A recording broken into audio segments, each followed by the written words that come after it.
Mes amis Sagittaires, bonjour et bienvenue sur la chaîne Tarot à Merveille. Pour votre tirage général, ceux qui me découvrent, soyez les bienvenus. Décoller, c'est un mot d'aviation. Le moment précis où les roues quittent le sol et où la machine cesse d'être au sol pour devenir une chose du ciel. Mais ce moment, aussi spectaculaire qu'il paraisse vu de l'extérieur, n'est pas un événement isolé. Il est l'aboutissement d'une longue préparation. Avant de décoller, l'avion roule longtemps sur la piste. Il accélère, il prend de la vitesse, et chacun de ces mètres parcourus au sol semble à un observateur impatient complètement inutile. Pourquoi ne s'envole-t-il pas tout de suite? Pourquoi tarde-t-il autant? Parce que sans cette accélération préalable, le décollage ne serait pas possible. Voilà la réponse simple. La piste fait partie du vol, le sol fait partie du ciel, la lenteur fait partie de la vitesse à venir. Je commence cette lecture par cette image parce que je veux que vous la gardiez en tête tout au long de ce que je vais vous transmettre. Vous avez peut-être eu ces derniers temps l'impression de ne pas avancer, de rouler sans décoller, de faire des efforts qui ne se traduisaient pas en élévation. Cette impression était trompeuse. Vous étiez sur la piste, vous accélériez, et vous approchez en ce moment même de la vitesse à laquelle l'envol devient inévitable. Quelque chose de très précis est en train de se mettre en place dans votre vie, pas de manière théâtrale, plutôt comme un alignement silencieux de plusieurs forces qui séparément n'auraient rien produit, mais qui ensemble, au moment où elles se rejoignent, créent une poussée nouvelle. Cette convergence est ce qui rend la période actuelle si particulière. Vous le sentez peu, être déjà comme une sorte de frémissement intérieur, une attente sans objet précis, une intuition que quelque chose se prépare sans pouvoir le nommer. Bienvenue ici sur Tarot à Merveille. Si vous êtes arrivé jusqu'à cette lecture, ce n'est pas un détail, c'est un signal. Votre attention est exactement là où elle doit être pour recevoir ce que je vais vous dire. Quelque chose me vient avec force et je veux vous le partager avant d'aller plus loin. Vous portez en vous une intuition depuis longtemps que vous êtes fait pour quelque chose de plus large que ce que vous vivez actuellement. Cette intuition, vous l'avez parfois étouffée parce qu'elle vous semblait prétentieuse. Vous l'avez parfois minimisée parce qu'elle vous paraissait irréaliste. Mais elle est restée. Elle a survécu à tous vos efforts pour la faire taire. Elle est revenue encore et encore, dans des moments calmes, dans des moments de fatigue, dans des moments où vous étiez seul avec vous-même.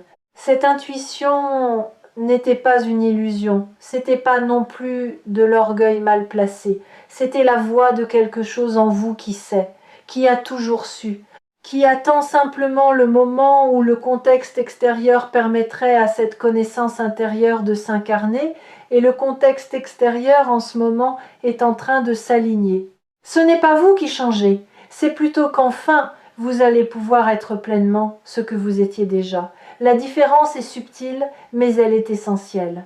Le décollage n'est pas une transformation, c'est une révélation. Laissez-moi décomposer pour vous ce que je perçois, parce que ce qui s'apprête à se passer mérite d'être compris dans ses différentes dimensions, pas seulement dans son emballage spectaculaire. D'abord, une question que je veux poser. Qu'est-ce qui empêche habituellement une vie de décoller? Pas l'absence de talent, pas l'absence de désir, pas l'absence d'opportunité. Le plus souvent, ce qui empêche une vie de décoller, c'est une fidélité invisible à des modèles anciens, des manières d'être qui ont été utiles à un moment donné et qui sont devenues, sans qu'on s'en rende compte, des poids morts qu'on continue de transporter par habitude, comme un avion qui chercherait à décoller en gardant ses cales sous les roues. Tant que les cales restent en place, peu importe la puissance des moteurs, l'envol est impossible. Ce qui se passe en ce moment dans votre vie, c'est que ces cales sont en train de tomber, pas toutes en même temps, une par une. Vous l'avez être senti à travers de petits événements récents qui semblaient perturbants sur le moment, mais qui, en réalité, vous délestaient de quelque chose. Une situation qui s'est résolue sans que vous y soyez pour grand-chose. Une relation qui s'est rééquilibrée. Un projet qui a pris une direction inattendue. Chacun de ces ajustements retire un poids. Chacun de ces ajustements vous rapproche du moment où plus rien ne vous retient. Maintenant, je veux explorer avec vous quelque chose qui n'est pas évident à entendre. Le décollage va modifier votre rapport à la peur. Pas dans le sens où vous n'aurez plus peur. Au contraire, vous allez ressentir une forme de peur que vous n'aviez pas anticipée. Pas la peur de l'échec, la peur de la réussite. C'est une peur étrange, mal connue, rarement nommée, mais incroyablement répandue. Elle se manifeste juste avant un changement majeur. Elle vous murmure que peut-être c'est plus sûr de rester au sol, que le vol implique une exposition que vous n'avez pas testée, que là-haut vous serez visible et que cette visibilité vous met en danger d'une manière nouvelle.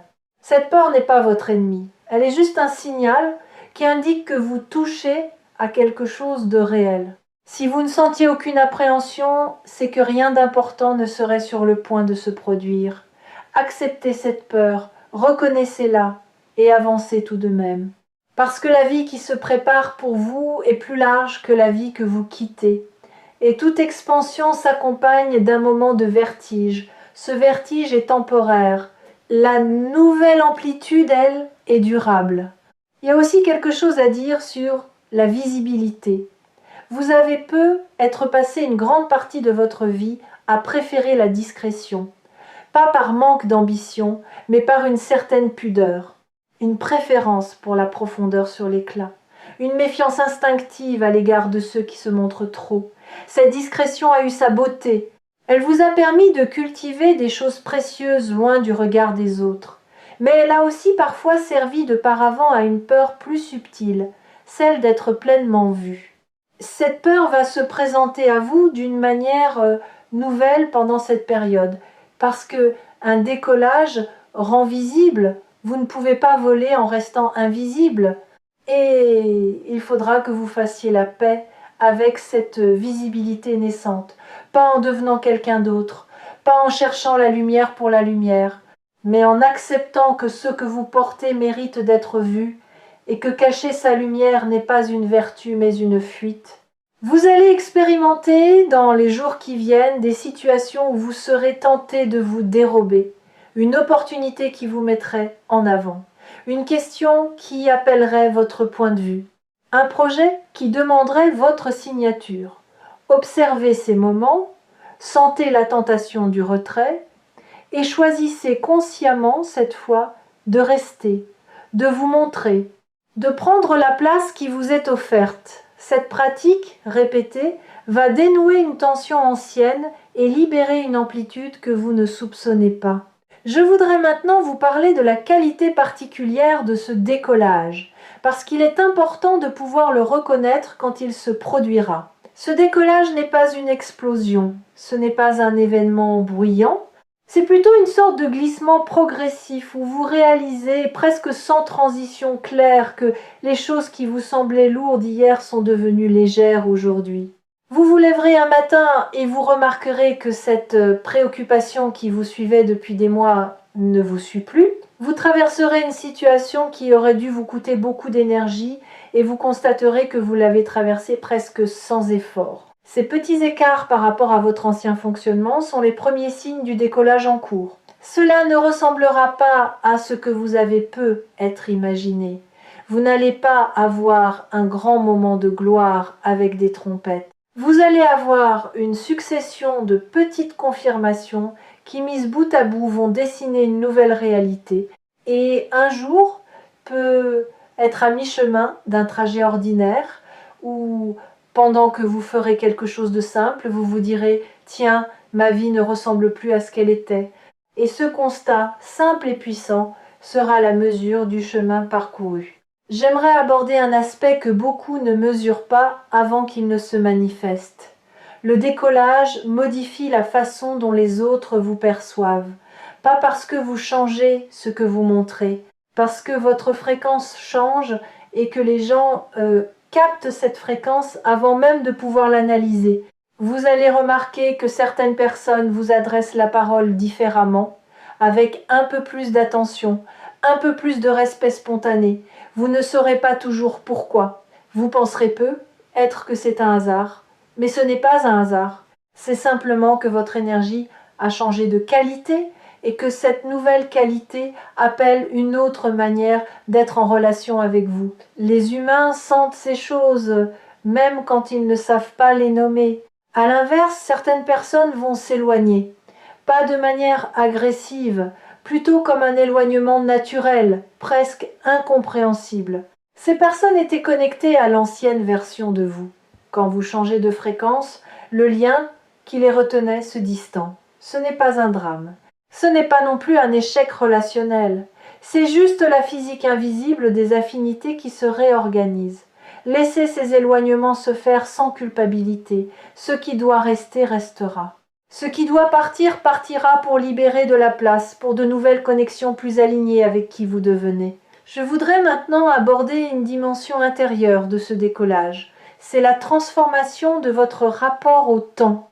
Avant le décollage, le temps semble lent, lourd. On a l'impression d'attendre que quelque chose se passe, que quelque chose change, que quelque chose vienne. Cette attente fatigue, elle vide. Elle finit par teinter d'amertume même les bons moments, parce qu'on ne les vit pas pleinement, on les évalue à la lumière de ce qui n'arrive pas encore. Pendant le décollage, ce rapport au temps se transforme. Vous allez commencer à habiter le présent différemment, sans cette tension d'attente, sans ce sentiment d'être à côté de votre propre vie en train de regarder le futur arriver. Vous serez là, vraiment là, dans ce moment, avec cette personne, dans cette tâche. Et le temps ne sera plus un ennemi à supporter, mais un compagnon à habiter. Cette transformation, plus que tout autre, est le signe que vous avez quitté le sol.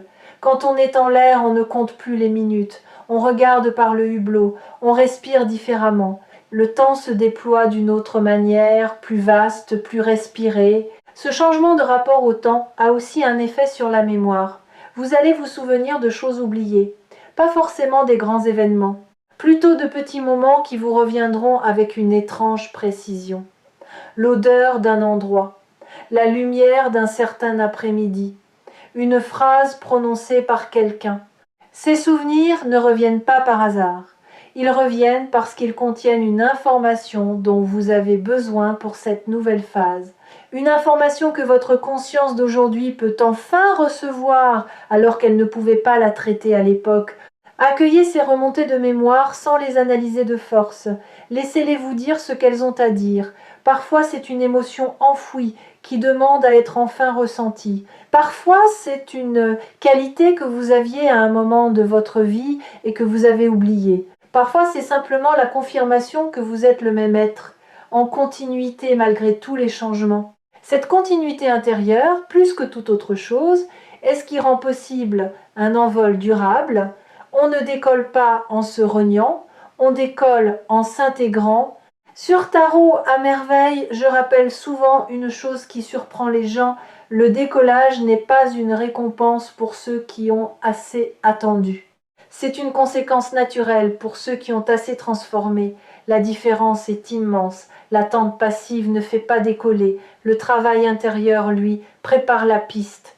Et vous, sans toujours en être pleinement conscient, vous avez fait ce travail. Vous avez questionné ce qui ne fonctionnait pas. Vous avez lâché des choses qui ne vous nourrissaient plus.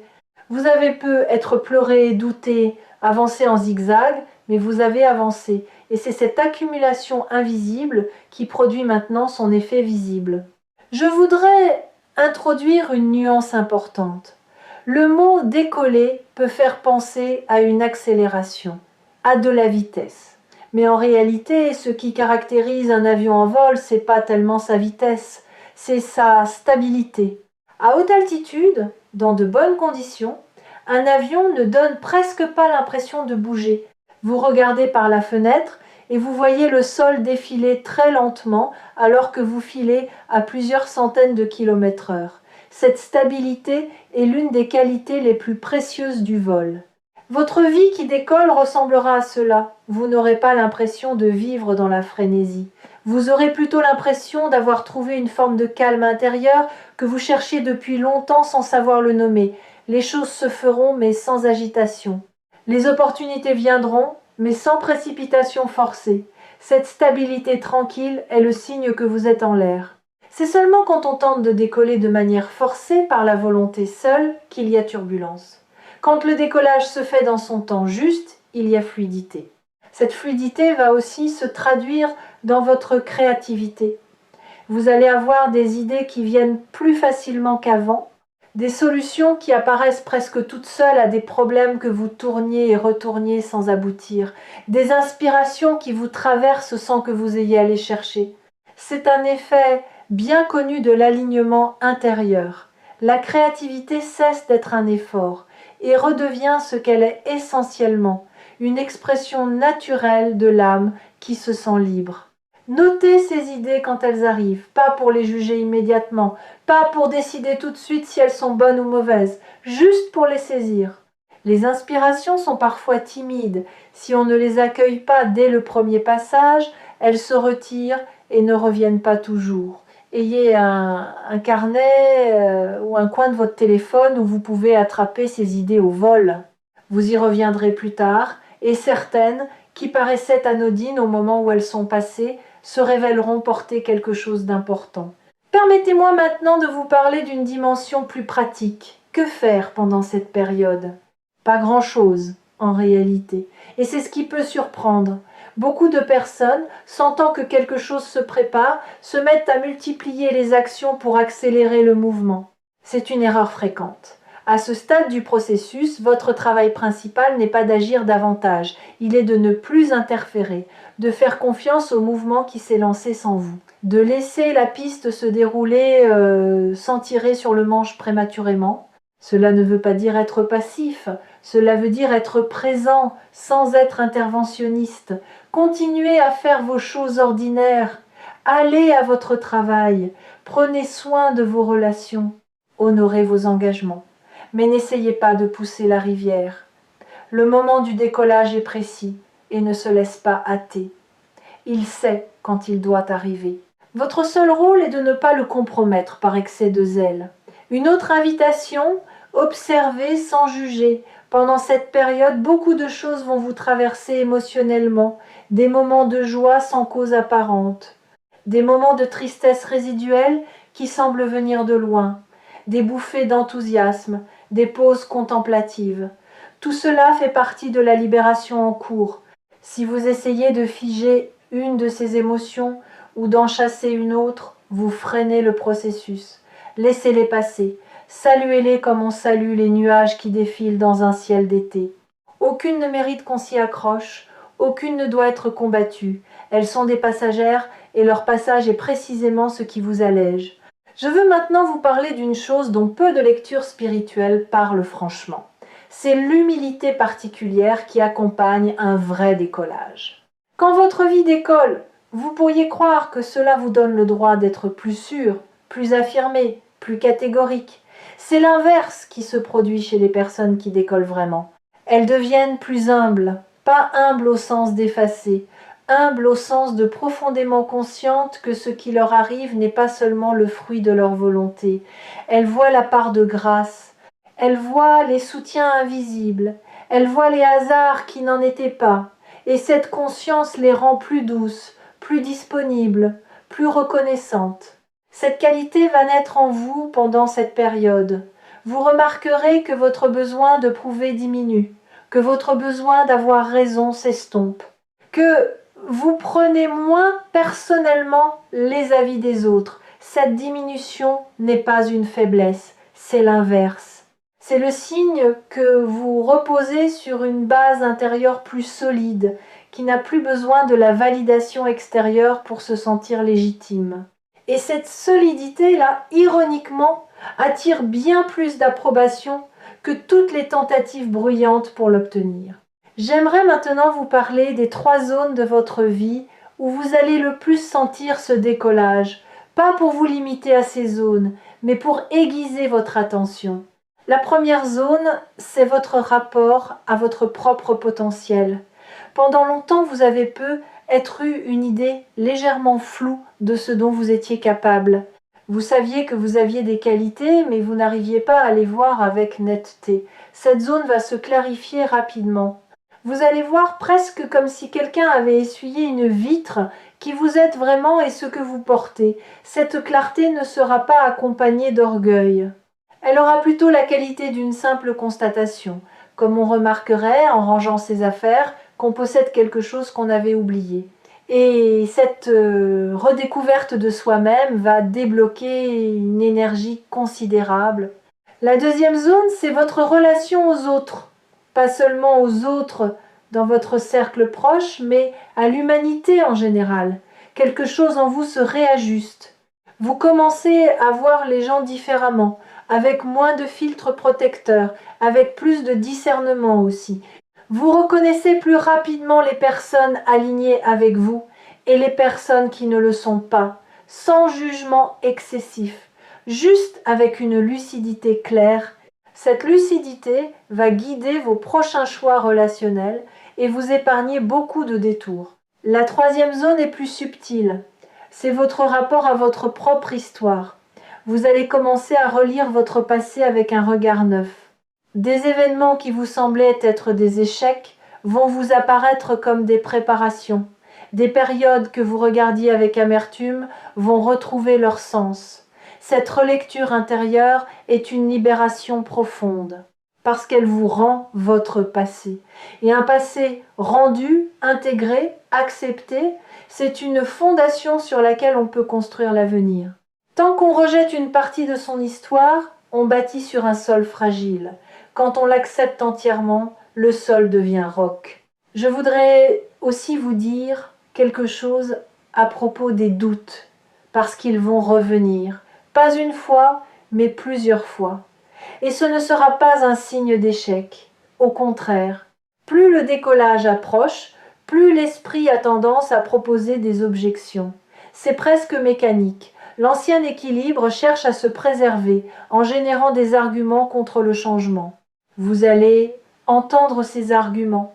Ils peuvent paraître sensés, ils peuvent paraître prudents, mais leur fonction réelle est de vous garder dans le connu. Quand ces doutes surgissent, ne les combattez pas frontalement.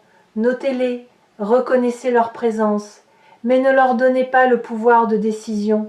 Le pouvoir de décision appartient à une partie plus profonde de vous, qui voit plus loin que les raisonnements défensifs. Cette partie plus profonde, vous la sentez quand vous êtes calme, quand vous respirez, quand vous écoutez votre intuition silencieuse plutôt que votre mental bavard. Faites confiance à cette voix-là, c'est elle qui pilote l'avion. J'aimerais ajouter une chose sur cette voix intérieure. Elle ne crie jamais, elle ne cherche jamais à vous convaincre. Si quelque chose en vous insiste avec véhémence, ce n'est pas elle. C'est probablement une autre voix, plus émotionnelle, plus réactive, qui se fait passer pour elle. La voix profonde, elle, vous parle dans des phrases courtes, simples, presque banales. C'est par là. Va, pas maintenant. Oui, elle ne s'explique pas, elle constate. Et elle a toujours raison, même quand sur le moment, ce qu'elle dit semble illogique.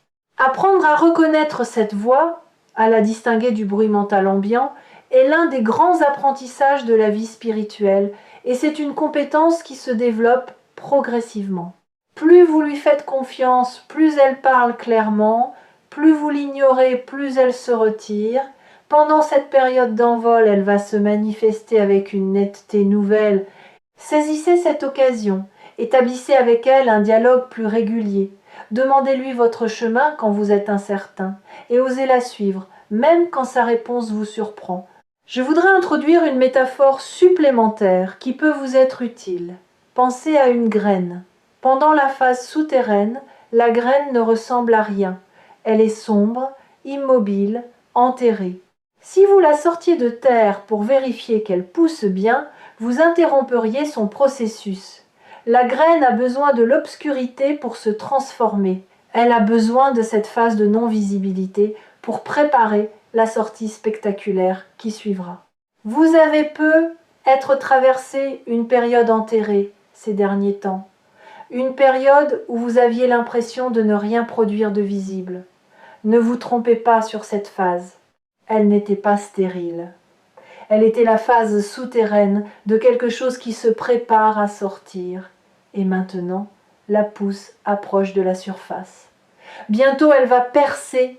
Et ce qui paraissait être une absence va se révéler avoir été la genèse même de ce qui arrive. Une chose que je voudrais souligner avec insistance, le décollage que vous vivez n'est pas ponctuel. Ce n'est pas un événement unique après lequel tout serait acquis. C'est plutôt l'entrée dans une nouvelle phase qui va se déployer dans la durée.